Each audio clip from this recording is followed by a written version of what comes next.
പല പാരൻസും കുട്ടികളെ കൊണ്ടുവരുമ്പോൾ അവർക്ക് ആസ്മയാണെങ്കിൽ പോലും അത് അവർക്ക് പറയാൻ ഇഷ്ടമുണ്ടാവില്ല. അവർ പറയാ കുട്ടിക്ക് ശ്വാസം മുട്ടാലാണ് ഡോക്ടറല്ല.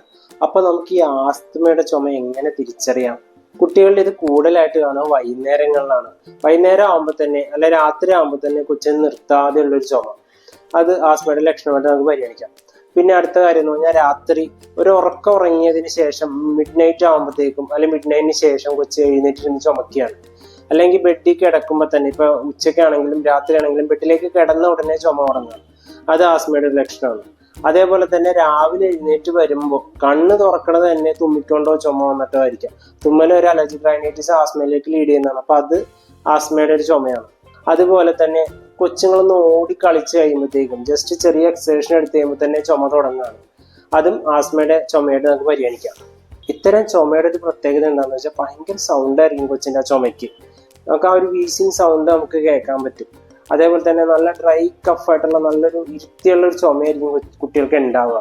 പിന്നെ നമ്മുടെ തൊണ്ടയിലെ കുഴിയില്ലേ, അത് ഉള്ളിലേക്ക് വലിഞ്ഞു പോണത് കാണാൻ പറ്റും. നമ്മുടെ വാരിയെല്ലിന്റെ മസിൽസ് ഉള്ളിലേക്ക് വലിഞ്ഞു പോണത് കാണാൻ പറ്റും. ആക്സസറി മസിൽസ് ഒക്കെ യൂസ് ചെയ്യും.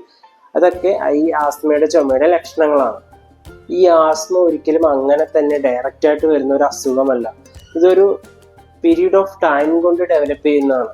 നമുക്ക് ആദ്യം വരുന്ന റെസ്പോൺസ്, ബോഡിയുടെ റെസ്പോൺസ്, ഫസ്റ്റ് റെസ്പോൺസ് എന്ന് പറയുന്നത് മൂക്കടപ്പാണ്. അത് പിന്നെ മൂക്കൊലിപ്പാവും, പിന്നെ തൊണ്ടവേനയാവും, തുമ്മലാവും. ഇതൊക്കെ അപ്പർ റെസ്പിറേറ്ററി ആണ്, മുകളിലേക്കുള്ളതാണ്. പിന്നെ അത് ചുമയാവും, ശ്വാസം മുട്ടാവും, ലോവർ റെസ്പിറേറ്ററി ട്രാക്ട് ഇൻഫെക്ഷനിലേക്ക് വരും. പിന്നെയാണ് അത് ആസ്മയിലേക്ക്. ഈ ചുമയാണ് പിന്നീട് ശ്വാസം മുട്ടായിട്ട് മാറുന്നത്. ഇതെങ്ങനെയാണ് ഇതിലേക്ക് വരുന്നത്?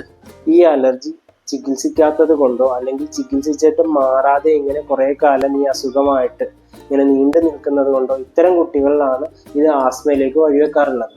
അപൂർവം ചില കുട്ടികളിലാണ് ഇത് നിലനിൽക്കുന്നത് കാണാറുള്ളത്.